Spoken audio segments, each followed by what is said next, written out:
This week on the Destination Angler, There are 6 possible feeding stations. Probably the primary feeding station most of the season is going to be what I call the tail of the pool. There'll be a boulder back there. He'll snuggle down beside that boulder, which is blocking the current. The mayflies drift right down to him and gobble, gobble, gobble. welcome to the Destination Angler Podcast, the podcast for anglers who travel. And I'm your host, Steve Haig. We go right to the source, the local guides and experts, to build your knowledge of top fishing locations around North America. It's a big world out there. Now go and fish it. I'm going away for a while, but I'll be back soon. Whoa, whoa, whoa. Hey anglers, welcome back to another episode of the Destination Angler, brought to you by J.P. Ross Fly Rods, makers of happiness, one rod at a time. Get outside and simply fish. And by Anglers Coffee, elevating the coffee experience for the fly fishing community and anglers everywhere with small batch coffee delivered to your doorstep. Coming up on the Destination Angler, we're headed to Central Oregon and Metolius River for some rainbows, browns, and bull trout. After that, we have a very special guest, Tom Rosenbauer, talking about brook trout in his home state of Vermont. And be sure to backcast to catch the last episode of the Destination Angler on Nelson Spring Creek in Paradise Valley, Montana. Jackie and Tucker Nelson dive into the ranching and guiding life, bear encounters, pet deer, how to pick a guide, and why they're not selling at any price. You won't want to miss these shows. And be sure to hit that subscribe button to catch all the new Destination Angler podcasts coming your way. And hey, if you like the show, please share it with a buddy. And today, our destination is beautiful Shenandoah National Park for mountain brook trout. And our guest is none other than 60-year fly fishing veteran Harry Murray of Murray's Fly Shop in Edinburg, Virginia. Virginia is a fantastic state for fly fishing with over 3,500 miles of trout streams, and the Shenandoah Valley and surrounding mountains are just chock full of brook trout. With 79,000 acres of protected wilderness area, prolific hatches, and dozens of streams to choose from, the park is a great place for scenery, solitude, and wild brookies. A little bit about Harry. He opened his fly shop in 1962, the same year he received his pharmacy degree, and he's been running both the fly shop and the pharmacy out of the same building ever since. Who knew that was a thing? He's written 17 books on fly fishing and developed over 30 fly patterns that are staples for anglers chasing trout and smallmouth everywhere. His articles have appeared in many national fly fishing magazines, and he does a podcast of his own on fishing conditions in his neck of the woods. Today on the show, Harry shares his feeding stations approach for sizing up trout streams, great stories of art flick Dave Whitlock and Lee Perkins, tips on how to scout out your own fly fishing adventure in the park, and important hatches and flies you need to be aware of. Better get your Latin dictionary out for that one. So let's listen in as Harry shares his wisdom about trout fishing in this beautiful part of the world. All right, so Harry, welcome to the show. Really appreciate you being on. Well, Steve, I'm really looking forward to doing this and sharing the part of the fly fishing we have here in the Shenandoah Valley in Virginia with our listeners so they can take advantage of this and really find the good fishing that we have. So Harry, let's start with, where is the best fishing? Probably our finest brook trout fishing. In fact, I think it's the finest trout fishing we have in Virginia is in the Shenandoah National Park. Yeah. The park is about 100 miles long, and there are actually 21 streams that are accessible there off of the Skyline Drive. And these are all wild brook trout. We don't stock anything in the stream, and these are all wild brookies that are managed by the Shenandoah National Park. And it's good fishing. And even though we're only 100 miles from Northern Virginia area, there are so many streams there and so many feeders on these streams. I fully expect to go to the park anytime at all and find a stream that I have all to myself. Wonderful. Harry, what are the major hatches in the park, and could you take us through the seasons? Back along, I suppose in the 70s, I got to know Art Flick up at Westkill, New York, and he worked with me to try to identify the aquatic insects in the park. And I've worked up a hatch chart. I've gotten a couple of my books on this that really help the anglers that they didn't have this prior to that. And there was a lot of misinformation, as you can imagine. But anyway, our first hatch starts in around the middle of March here in Virginia. It's the Eplis pleuralis. The old name for it was the quill Gordon, and those start coming off in mid-March. And it is a very heavy hatch. It's one of the few mayflies that when he pops out from under that rock on the bottom of the stream, heads to the surface to fly over and molt and come back as a spinner, he actually already has his wings started out.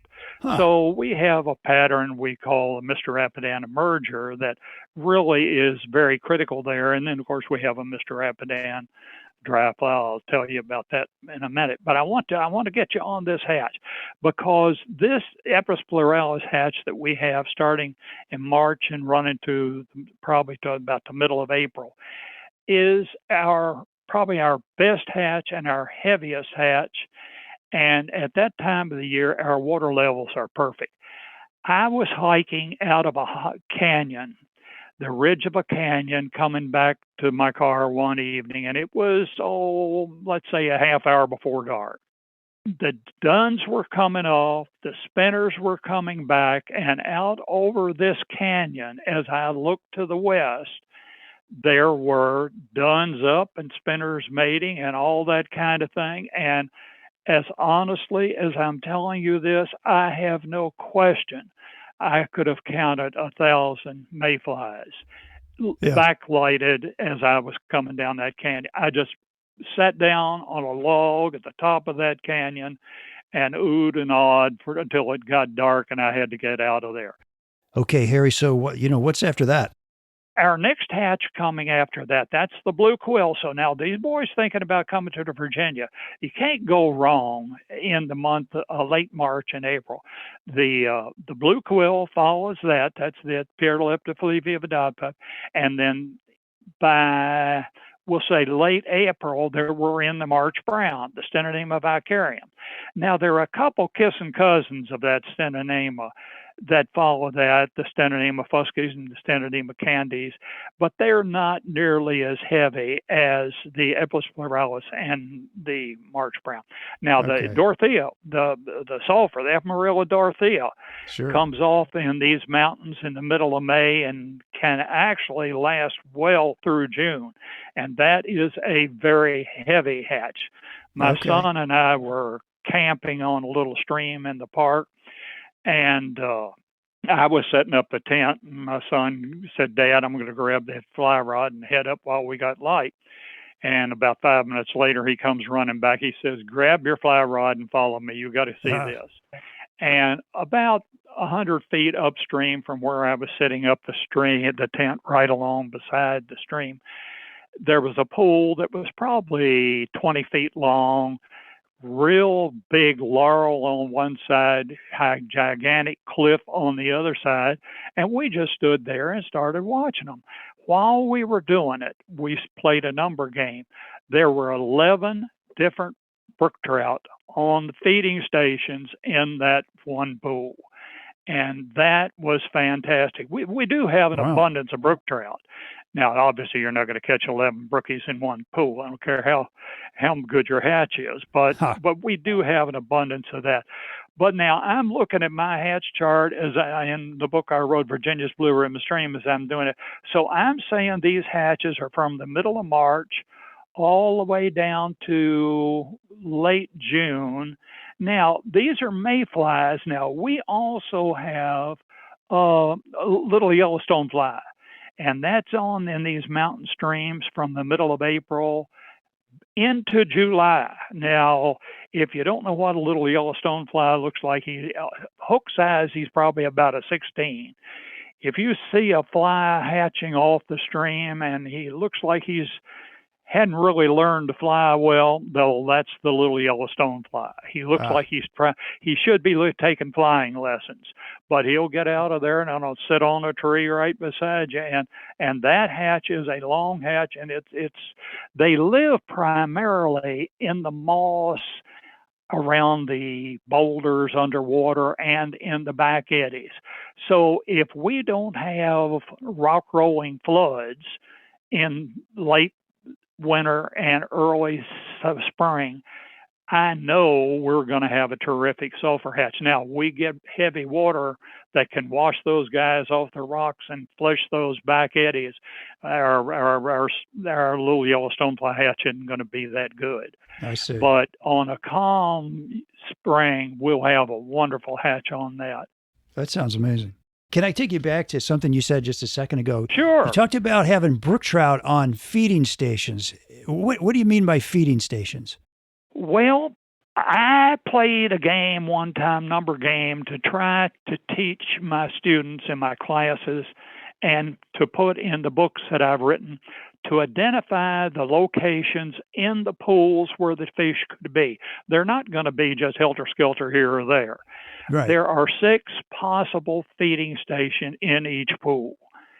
The most valuable feeding station, what I call primary feeding station. Now, what this does for the trout, it gives him a spot to locate in that pool that blocks the force of the current off his body while it's bringing him the aquatic insects that are drifting down through there. Well, probably the primary feeding station most of the season is going to be what I call the tail of the pool. There'll be a boulder back there about the size of the car seat in your automobile, and he'll snuggle down beside that boulder, which is blocking the current. Sure. The mayflies drift right down to him and gobble, gobble, gobble. Now, at a period of high water, which we may get, we'll say we get it in May. In March, we still got a lot of water rolling. He's going to go to what I call the corner feeding station. Now, this is a little lazy Susan, the size of a steering wheel, located on the side of the pool just below where the riffle dumps in. And it sure is a lazy Susan. But the biggest trout in the pool is going to get on that when he's got high water, because he can snuggle down in that little lazy Susan, and the food just keeps coming to him. Okay. And it's because that boulder he's lying there beside is blocking the current. So a feeding station gives a trout an adequate amount of food while not making him work real hard to get it. So that becomes very important when I'm teaching all this. And in the book I've got sitting right here in front of me that I do Okay. put in my books. But that's an important part of the game. Once they get a handle on these wild fish that know how to play the game, and they know the hatch is a whole lot better than we do, once they become adapted to fishing for these wild brookies, they can fish anywhere successfully. Okay. So the feeding stations, you've got the tail out, then you've got the lazy Susan. What are the other 4? Well, immediately above the tail of the pool, that is where my biggest trout would like to be if the water level is good. We get that's really what I call the lip of the pool. It's jumping right out over that down to me. Now, the tail of the pool is immediately above that. It's not as good because he doesn't have a boulder to snuggle down beside. Mid-pool is right above that. Now, the biggest fish in there ain't going to be in mid-pool. The dinks are going to get in the mid-pool because there's not much blocking the current there. Now, the other side is a great big back eddy that'll form over on the side. This could be 5 feet wide and 10 feet long, but it is a great big back eddy. You could call it a big lazy Susan if you wanted to.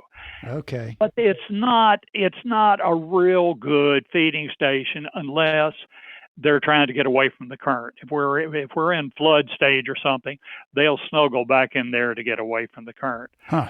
But then the riffle, of course, is a good feeding station. On the sides of the riffle, even the brookies or even rainbow, if we had, which we don't, but even those are not going to hold out there in the middle of the real strong riffle, but they'll snuggle over to the side of that, and that becomes a fairly good feeding station. It really is. So learning to identify those when we do our classes over in the Shenandoah National, I'll stand back at the pool and point them out there. Oh yeah, and then they're ready to fish that, not just with me standing at their elbow, but in the next pool upstream. Yeah, on their You'll own. say, "Hey, look at that corner over there on that side." I said, "Yeah, George, let's sneak up and see if you can drop one in there." Okay. And they know what fly to use. Early part of the season, like I was saying, the old Quill Gordon and the March Brown are two that I developed the Mr. Rapidan to match. I get you. Background behind that, I was teaching a advanced college class and beginner college class at Lord Fairfax College here in Virginia. And two of the elderly gentlemen came to me one evening and said, "Harry, teach us to tie a fly that we can see on the water, that floats like a cork and matches our early major hatches." Well, that was the beginning and still is the Mr. Rapidan dry fly. I named it a Rapidan because we've got a stream over in the park. It's called the Rapidan. But I named it after that, and it's probably our most effective fly that we have in these mountain streams. Okay. And we fish them at 14. We never go any bigger than a 14 on them. But 14 and 16, for the first 2 or 3 months, you can hardly go wrong. Okay. What size are your sulfurs? The sulfur, the Ephemerella Dorothea, yeah, we use the sulfur on that. Actually, I cheat. Ed Shank was a super duper friend of mine, and he had a sulfur pattern that was just all his crowd were up there trying orange. So he ties one up with an orange body. So I use his sulfur, which is a really bright, almost fluorescent orange body, with a ginger hackle and a ginger tail. That's Ed Shank sulfur, and we sell thousands of those. But Harry's got to get his 2 cents in there. So I tied one not quite as violent in sulfur. I tied it basically the way Ed was tying his, but I used a dub body and made a little more mellow orange. And actually, when I'm fishing the spring creeks out in Montana, and that's one of my favorite flies out there on the spring creeks in Armstrong and Nelson. And it's the sulfur that I use here. We call it Murray sulfur. So that is good on that Dorothea hatch. And the Dorothea hatch, Ephemerella Dorothea sulfur hatches, is really one of the best hatches we have. If you counted stream by stream by stream, there are probably more good sulfur hatches on all of our streams than any other one, including March Brown. We've got a lot, but we don't have that many March Browns. And do the hatches, Harry, do they kind of follow up the altitude of the stream? So as you get higher, you can start getting back into a hatch? Oh, yes. You're exactly right, Steve. And that water level from the lower reaches to the higher reach. See, the top of our mountain, going down the backbone of the Blue Ridge Mountain here, it gets up there a little bit over 4,000 feet. Now, down at the bottom of the mountain, we're at about 1,000. So sometime if the water gets low, I know that if I get to what I call mid-mountain, maybe in there at about 3,000 feet, I'm at a very, very high gradient area. Right. And the fish are not nearly as spooky in a high gradient area as they are in some of those long flight pools. So you're exactly right.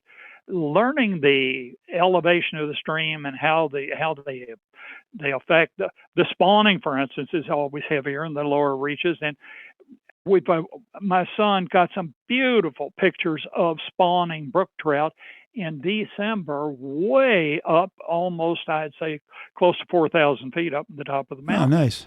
So the book will say, "Well, they spawn in October." Well, that's right, but Jeff got a picture of these spawning in December. Hi everybody, this is JP from JP Ross Fly Rods. We're happy to support Steve and sponsor the Destination Angler podcast. Do us a favor and check us out on our website, smallstreamflyfishing.com. JP Ross Fly Rods and Company has been around since 1997. We've made thousands of fly rods with one purpose, helping you get outside and be happy. So check out our line of small stream fly rods like our Muir 7-foot, 5-piece, 3-weight E-glass, our famous Beaver Meadow series of rods starting at 5-foot 2-weight, and don't forget our 6.5-foot 3-weight 4-piece, and now our new Beaver Meadow S-glass, 6.5, 2-weight, 3-weight, all the way up to 8-foot 5-weight, all in 4-piece. Check us out, please, at smallstreamflyfishing.com. And thanks a lot for listening. We'll see you on the water. Could I find like sulfurs at 2,000 feet and then get up to 4,000 feet and run into Blue Quills and Quill Gordons again? To a certain extent, they will proceed on up the stream, but in many cases, like on the March Browns, I'm thinking about one stream that I go into on the bottom, and I hit that stream at about 1,000 feet, and I might fish all day and get up close to the top, and there'll be March Browns from the bottom to the top on that thing. Oh, interesting. Water Okay. temperature, I think, is more of a factor than anything else governing the hatches we get. My rule of thumb is when I get, and I fish them like crazy here as well as in the George Washington National Forest, all of our streams that you mentioned earlier. 40-degree water temperature is my magic number. And the reason for that is once these mountain streams get to a water temperature of 40 degrees, two things are happening that is going to turn that in our favor. One, at 40 degrees, the metabolic needs of that brook trout is saying, I'm ready. So 40 degrees for 4 consecutive days, I don't mean hit 40 degrees and then drop back down to 36. When he gets 40 degrees for 4 consecutive days, his metabolic needs are goosing him and he's ready to go. Now, the other side of that coin, 40 degrees is when our aquatic insects put on their final burst of growth. So you've got a hungry brook trout and you've got flies that are hatching like crazy at that 40 degrees. We're back at 36 degrees. That nymph is lying on the bottom, half awake and half asleep, and he could care less about hatching. Interesting. But once he's got 40 degrees for 4 consecutive days, we've got the hatch and we've got hungry trout. And so when I get to the stream, first thing I do is lay my stream thermometer in the stream. Then I go ahead and rig my leader and get my fly on and all that. And then I pick my stream thermometer up, and I play a little game trying to second guess my stream thermometer. And it's amazing how accurate you can get in getting it. But I rely strongly on that. If I pull that thermometer out and it's saying 36 degrees, I know as much as I want to fish dry, I'm probably going to have to fish nymphs. Yeah. So the water temperature really is a governing factor. Now, let's look at the other end of that coin. One day, I have never recorded a 70-degree temperature in the park in my life. 68 is as high as I've gotten. Now, one day I left here, went over, fished one of my favorite streams in the park, and I had taken that temperature, and it was 68 degrees, and it was lousy fishing. I caught a few and very few. Now, I don't mean they're going to turn belly up at 68 degrees. I mean, they are just not really ready to go. Came back home. I couldn't get over for the next 2 weeks. Went back over 2 weeks later. stuck my thermometer in there, and lo and behold, it had dropped down to 62 degrees. We had cold nights, and I caught fish running out my ears. No kidding. But that's because they were so much more comfortable once that water dropped back a little bit. They're not going to turn belly up at 68, but they're not going to go to town either. So now the question many times my students will ask, if somebody's fished through that pool and I come along behind them, how soon can I fish it? Well, let me tell you a story that came to life for me much unexpectedly. Sure. 3 of my friends that lived, I'll say 30 miles south of here, called me one day and said, and this was a good time of the year. This was in the middle of April. I told them where to go over in the park, and they went over, and these were good fishermen. They had fantastic fishing. I didn't know it, but the next day, 3 of my friends from the northern part up around Winchester went over in the park and fished the same area my 3 friends from the southern part had fished. Same water, parked the same place, all that kind of stuff. The boys the second day almost got skunked. Now, those fish were spooked to a certain extent 24 hours later. Steve, the thing of it is, we don't have that kind of setup often to evaluate. I just hit that by accident. The trout were still spooked to a certain extent 24 hours later. Really? If I hadn't run into it, I wouldn't have believed it. I would have thought like a half an hour they would get over it and start feeding again. That's a good point. You and I come over there, and we're there, we'll say, when the hatches are good. We're there in the middle of April, and we've got 3 of those different flies hatching. And I don't know exactly where you're going to start, but you start, and I thought, well, I'll just start right along in here. After you've fished up through there a half hour, as you said, they'll calm down. They'll come back if you've got more normal water level, right? Which you would at that time of the year. But yeah, in a half hour they'll come back. I want to ask you about brook trout because we're talking about brook trout and stream temps, and 40 degrees sounds really cold to me to be wading in a stream, but that's brook trout start getting active at 40 degrees. It sounds like. Oh yeah, definitely. Okay, we'll talk about like brook trout. Like, what do you love about brook trout, the species, and how have they adapted so perfectly to these mountain streams, do you think? Well, they've been here since the last glacier came down. The glacier stopped up in Pennsylvania. We didn't get the glaciers flowing through the Shenandoah National Park, but we got the cold water ahead of it, and they have just adapted. And through wise management in our park officials, many of them have been very close friends of mine. In fact, I've taught through a couple of them to fish, but they have adapted to those streams, and they have learned to feed on what's there. They've learned to take advantage of the cover that's there. Now, certainly, if we have a terribly low water year on some of our streams don't handle that as well as others. The water snakes will work on them. I mean, if they can't get away from a water snake, get in a deep hole, get back under something, the water snakes are going to work on them in real low water. It doesn't often happen, but it can happen. But they have adapted to it. That's when if man gets in there and starts monkeying with it, he's going to foul up the works because they've been there many thousands of years without our input. So I'm not much on stream improvements. I've seen stream improvements ruin more streams than help them. Go the wrong way. Hey, we're super excited to have Angler's Coffee as our newest sponsor.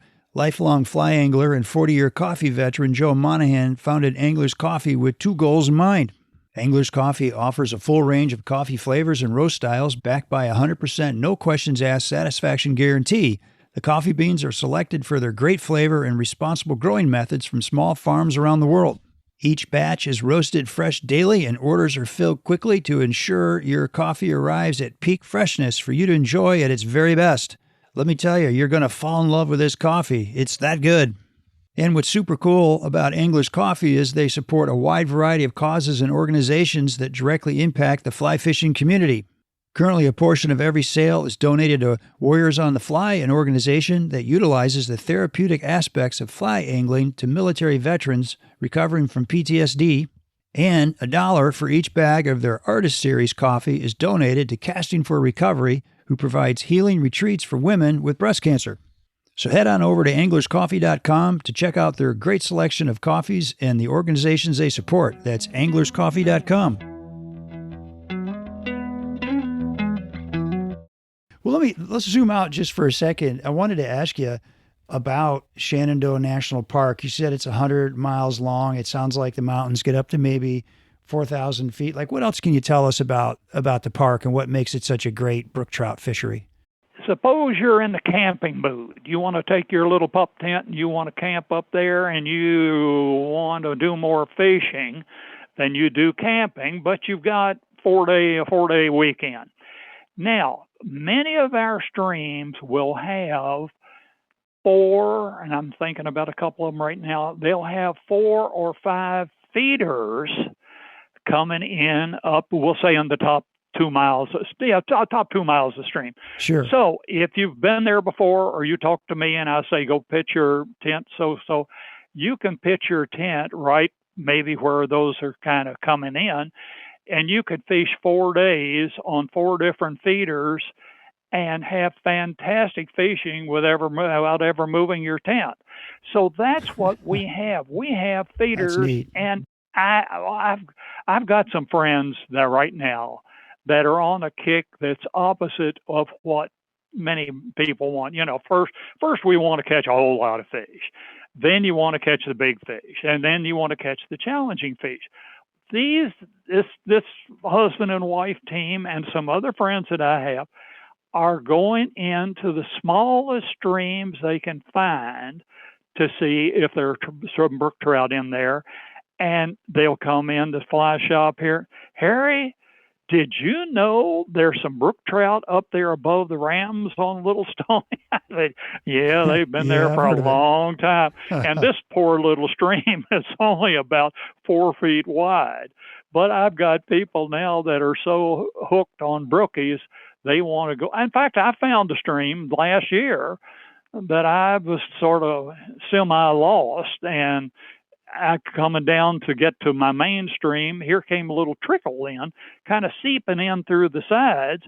And I thought, well, I didn't know there was much water coming out of that trickle. So I turned up this trickle, which was only about 4 or 5 feet wide. But as I followed this little trickle thing up there, lo and behold, it turned into having pretty good gradient, pretty good width. And I'll be darned if I didn't start picking up brook trout in a place that I had fished within a half mile of it probably 40 times. No kidding. So the brook trout are smarter than we are, is what it comes down to. Yeah. Well, how can you give us some tips on how anglers can kind of find their own brook trout streams? Like, do you start with a map, and like where could they go and what do they do? The way to really know the park, I've written a book called Trout Fishing at Shenandoah National Park. Everything in Shenandoah National Park is governed by milepost, and that means a concrete post stuck in the ground every mile. So if I say go down to milepost 14, and then I'm telling you to hike down such and such a trail to where it intersects another such and such a trail, and you take a right on that, that'll get you down there. You've got to have some directions. You're just not going to find your way around in the park by pot luck. Now, you can go down at the bottom of the mountain, but now, see, all of our streams aren't available at the bottom of the mountain. Some of that's private land, and we can't get in. So you could go in that way, but going in off the drive, we go by a milepost. I tell you, you park a quarter of a mile south of milepost 41, hike down Old Rag Trail here, and then turn to the left and hike down the next trail and all that. But I also encourage, as well as the book, I also encourage having the maps that are done by the Appalachian Trail Club. Okay. These are in great detail. They are completely accurate. The only thing that I say, stick that map in your hip pocket. They don't name all those little hollows turning off to the right and left that I'm naming. A friend of mine went over to fish a little stream that he'd been on before, and he was going to take these three friends with him from out of town. So I called Jack the next day. I said, Jack, how did you all do over in there? He said, well, I got embarrassed. He said, I forgot to take your book and I forgot to take your map. He said, we walked for 3 hours and never did find the stream. What? Oh my gosh. So you wouldn't believe how many people I run into that are actually lost in the park. Yeah. Because I've had them with maps that have been lost. I've had husband and wives get mad at each other because one wants to go out one way and the other one says, that won't get us out of here. How about that? Come to the park and get in a fight with your I wife. really do. When I've been lost in the park, where the park will lose you is when you're convinced you're going to be better off taking this shortcut. Okay. Because that usually does, and that's where I got lost one time. We were on a stream that had two equal feeders, north and south, and so my buddy and I walked down to where the two came together.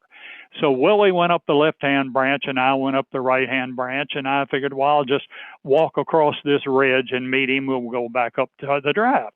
Well, instead of being one ridge in the middle, there turned to be three. And I thought, if I don't turn around and backtrack, I am going to get lost. So I had to backtrack to where I started in because I didn't know how many more ridges I was going to have to cross before I found my partner, because it's easy to get lost in the mountain. Cell phones don't reach in the mountains. You'll get lost there. Back here in the George Washington National Forest, you're getting. I carry one of those little satellite beacon things. Theoretically, Okay. I wouldn't punch the button on that thing to yell for help if I were just lost, because if you find any kind of stream and you follow it down far enough, you'll come to civilization someplace. Now, you can't necessarily say you're going to follow it up, but you can find any kind of trickle. It's going to get to be a bigger trickle, and that's going to get into another one. And you just walk down far enough, and you'll get back to civilization. Okay. But I do carry one of those little satellite beacon things with me. It's a great tip. In case I break a leg or something like that. Does the park get crowded, and can you get away from the crowds? Oh, absolutely. That's the nice thing. Like I was saying, there are 21 streams that are accessible off of the Skyline Drive. So if I go over here to Front Royal at the northern edge of the park and get on there and come down to the first one, which is Jeremy's Run, and the only one place to park is at Elk Waller. So if I look down there and there are two cars in there and I know they got at least two fishermen, maybe more, I'll just keep my car going and I'll come on down to an access spot where I don't see any cars. And then I know I've got it all to myself. So it really isn't any problem. And as I said, with that little feeder thing up at the top, Right. One of my favorite streams, I've got a submarine captain floating around someplace out in the Pacific right now. And if you'd call Jack and say, Jack, if you could be any place in the world today, where would you like to be? And he said, I'd like to be sitting on the top of the Hughes River fishing with my 11-year-old daughter. Oh my gosh. So all of those, they're feeder streams here, there, and everywhere that you can always take and get away from people. And if people had your book, could they find those feeder streams? I mean, can I Google these? Oh, yeah, absolutely. Okay. Now, like I say, like my friend Jack that got lost, walked for 3 hours, he should have either had my book or had the map in his back pocket. He didn't have either one. Okay. Because it's easy to get lost. And I do run into a fair number of people that are lost. I had ran into 3 German teenagers who were really panicked. Oh. I don't speak any German, and these kids were going to, teenagers, they were going to a private school up in D.C., and they saw me, and they came charging down the mountainside. And I didn't speak any German, neither did, and two of them didn't speak any English. The one boy spoke some English. So between pointing and grunting and our poor language conversion, God figured out from him he was hiking down a certain trail. He got off the trail and he wanted to get back up to the Skyline Drive. So I said, well, you just walk back here to the left until you hit it's an old fire road, logging road. And I said, when you get up to that old fire road, you take a right there. That'll take you right back up to the Skyline Drive in about 2 miles. I said, you just sit down there on a log and somebody will find you. But those kids I don't know how long they've been lost. They were lost. Oh, but my gosh. It's easy to get lost in the mountains. It really is. Well, let me ask you this, Harry. So you know, from the very beginning, I read that you've had a close association with Orvis and several other companies, but that you were personal friends with Lee Perkins. Can you tell us a little bit about Lee? I kind of heard he was a character. Yeah, Lee, many years ago, Nature Conservancy wasn't getting the membership they wanted. So Lee's pretty sharp cookie. So they dragged Lee down here, and Lee went through some plans for them, and it sure helped their membership. But anyway, to pay Lee for coming down to help them on the Nature Conservancy, they paid me to take him bass fishing here on the Shenandoah River. Well, that was the beginning of a good friendship. And then after that, Lee came down and fished often with me here on the river. And then I fished out in Wyoming on his ranch with him and all that kind of stuff. Oh, nice. But really a very first class fella. And, you know, he's passed away now, but he was a very special friend. I used to rent mailing list from Outdoor Life and Field and Stream. That was back when we didn't have as many magazines as we have now. And I had about 10,000 people on my mailing list. And I told Lee was down here to go fishing. I said, Lee, I think I'm going to rent a big mailing list from Outdoor Life. And he said, what you thinking about? I said, well, I was thinking about renting maybe 70,000 and, you know, send out. That was when we did old hard catalogs. Sure. I said, I thought I'd rent 70,000 names and just flood them out there and see what he said. Don't you do that. He said, you'll lose your neck. He says, how many people you got on your regular mailing list? And I said, 10,000. He said, forget about buying that. You'll lose your neck on that. Oh my gosh. And I quit it and went back to my mailing list worked a whole lot better. You did fine. That same year, I'm not going to name a fly shop, but a friend of mine out west decided he was going to buy a mailing list, which he did. And he didn't buy that many. I think he bought something like 12,000 or something like that. And he flooded this great big color catalog out to these 12,000 people. And I talked to him the next spring. I said, Johnny, how many orders did you get out of that? He said 4. Oh my gosh. Really? So there you go. So folks. Lee Perkins saved my neck on that one. He did. Now, you've had a close association with Art Flick as well, right? Yeah, we got into that when I was trying to identify the insects here in the park. I'd bottle them up in little bottles of alcohol and seal them up so they wouldn't gurgle, and I'd send them up to Art, and Art would do his best to identify them, and he'd send them back. And then I started fishing a whole lot up there around the West Kill, and we became real good friends, and Art just really a first class. And Lefty Cray helped me a whole lot on my books. In fact, he did the introduction to one of my books for me, and he's been out here fishing with me, and I've been up fishing with him. But he helped me a whole lot on the photography. And of course, Whitlock, with Dave we go along. My logo is one of the two that Dave's done. I don't think he's done another. He did one for Bud Lilly out in West Yellowstone that was sort of a comical one. But my logo, he did it with a vertical rod and a horizontal rod and put his name on one and I was on the other one. And one of them was a bass rod and one was a trout rod. So Dave and I go back along, and he's been out here fishing with me.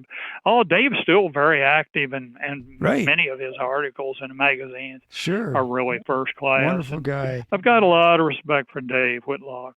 Oh, that's great. well, let's get back into some fly fishing techniques. So, what other advice do you have for people on approaching? Well, I wanted to talk just a minute about that. Everybody is in this Euro fishing technique. Actually, it sounds strange to impose that system on a small stream. However, it is a wonderful technique. That Euro nymphing thing is just a Sure. wonderful technique. I've got some friends, on the Madison. Just unbelievable success, and the Pennsylvania stream. But Oh yeah. my streams, I still can use many of those techniques. I just have to gear it down to my size streams. But the techniques they're using are wonderful and they're very effective. And we're going to teach that this year in our trout fishing Are you? over in the Shenandoah National Park because the people are going to be asked about it. And, he'll say, well, I had a friend that did it up on the Delaware and he did such and such. Well, he's going to learn how to do it down here. Of course, you're going to have to go. The rods we use run from 6.5 to 7.5, For Euro and they nymphing? balance 6.5 to 7.5 feet Okay. long. If you get longer than that, you're crashing into tree limbs. Right. You get shorter than that, you got to crowd the pool and you spook the fish. So we go to 6.5 to 7.5 that balances with the number 3 line, because the main thing we need when you and I are standing there at the tail of that pool, we figured out, let's say we saw him coming up. There he was, right up in one of those back eddies, and sure enough, he's over there feeding on the sulfur. And we saw him out there. So what do we need? We need accuracy and we need delicacy. Right. So that's the main thing. I worked for the Scott Rod Company 11 months, testing and testing and testing until they came up with this rod we call the Murray's Mountain Trout Rod, which is 6 feet 10 inches long, breaks down to 3 pieces, and handles a number 3 line. But I'm talking about dinner plate accuracy. Oh, And nice. as long as we have accuracy and delicacy, I don't care if you've paid $10 at Walmart for that rod or you paid $4,000 for somebody to build a bamboo. If you can get accuracy and delicacy, you got it made. That's the key. And what else can you tell us? What are the best anglers doing on small streams that maybe the average ones aren't? Reading the water. And that's what we try to teach in the class. Reading the water is a 3-step goal. You and I walk into the tail of that pool and we look up in there. When there are no rising fish, first thing we have to tell ourselves in reading the water is, where do I think that fish is? I can't see him. I don't see him coming up, but I'm going to have to decide where I think that fish is.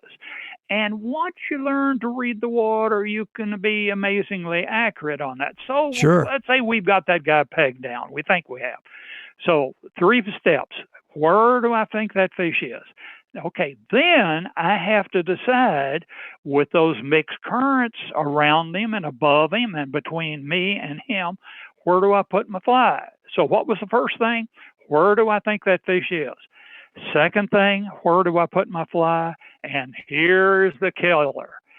Where do I put myself to make it all work? If I crowd in there too close, that's the end of the ball game. If I'm trying to cast from too far away or false casting over that pool, that's the end of the ball game. So where is he?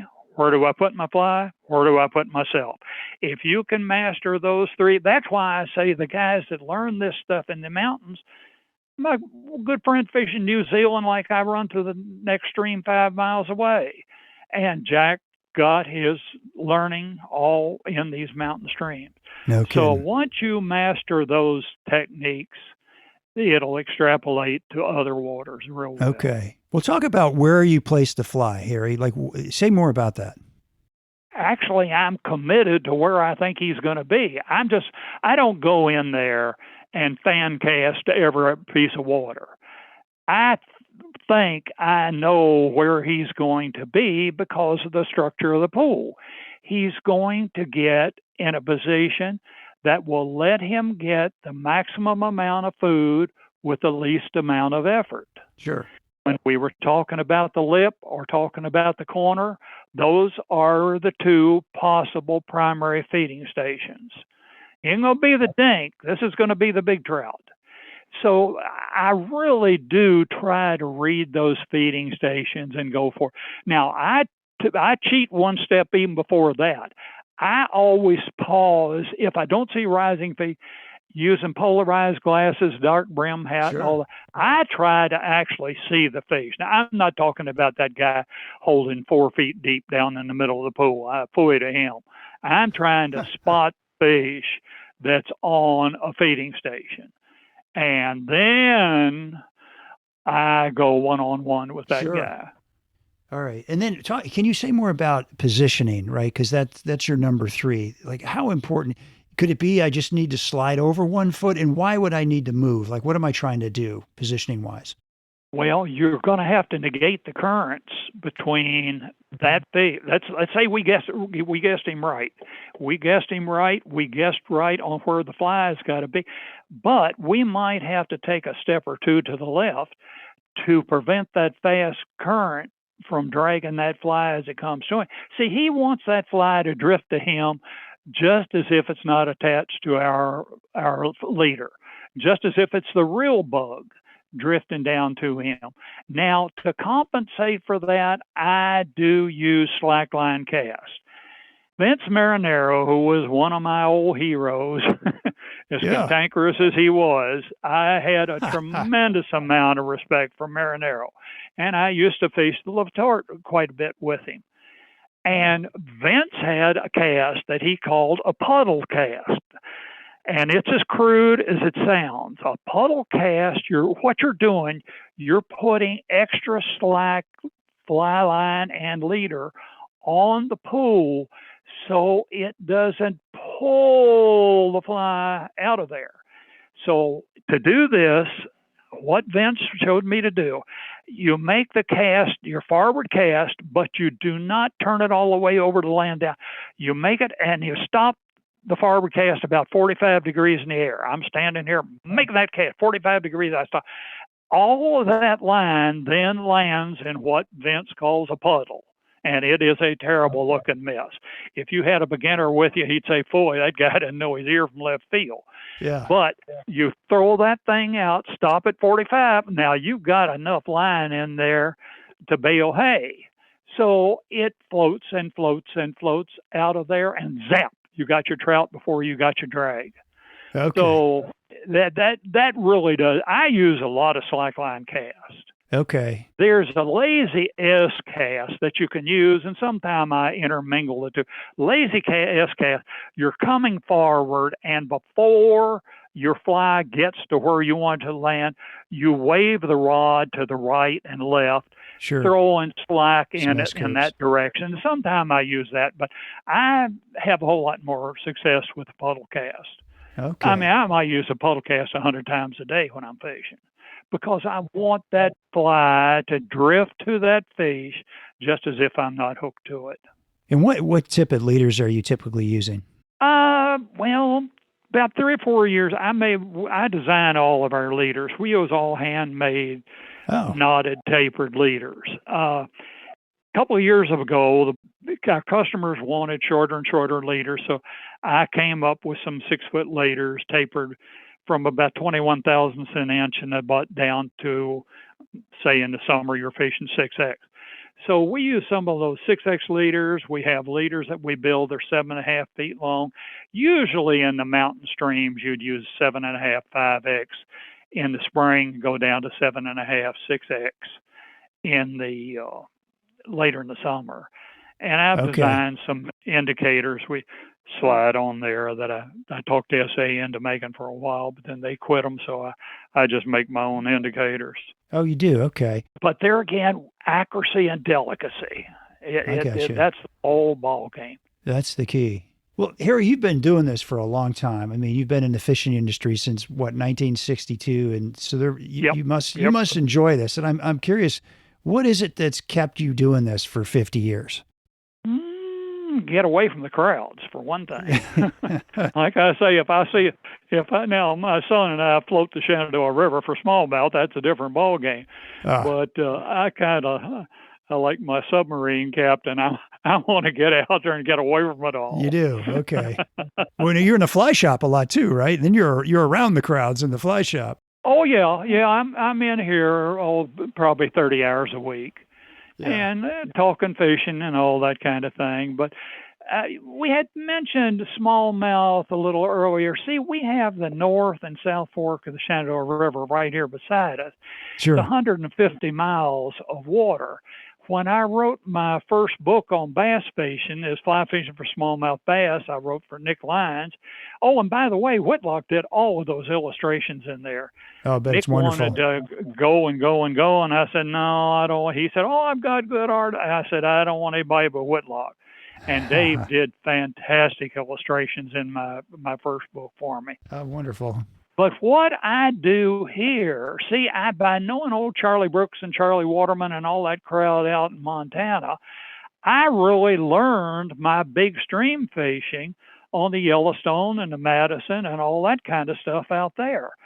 So what I did in writing that book and in what I teach in my class, I'm really teaching a lot of the techniques, whether it's upstream dead drift nymphing or whether I'm fishing sculpins or whatever. I'm teaching things that I learned out on the trout stream. In fact, when that first book came out, I used that approach to teach the people how to do smallmouth fishing. Field and Stream reviewed the book, and they were very complimentary, and the editor ended up saying, what Harry is doing is teaching us to fish for smallmouth bass using trout techniques. Huh. Well, I never really thought about it, but that was exactly what I was doing. And to this day, we're teaching trout techniques here in our schools. We do schools all summer long. I have no idea, 30, 40 schools. We have them, and what we do, we use these trout techniques because they are so effective. I mean, dead drift nymphing is dead drift nymphing. Sure, anywhere. Now, we do go up on top with popping bugs. I'm a sucker for poppers, but we do go up on top. But the North and South Fork of the Shenandoah River are wonderful smallmouth streams. When I was writing this book on Virginia's Blue Ribbon Streams that covers the whole state of Virginia, I stopped in down at Charlottesville to talk to one of the biologists down there, and we'd been fishing the James for several days. And I was talking to the biologist there in Charlottesville that was in charge of the James, employed by the Fish and Game people. And I said, well, Sam, we're getting good fishing and catching some nice sized fish, but we're not catching near the number of fish we catch at home on the Shenandoah. He looked me straight in the eye and shook his finger at me. He says, you're spoiled. I said, what do you mean? He said, before I had the James, I had the Shenandoah. You just got a whole heck of a lot more fish. Yeah, you just got.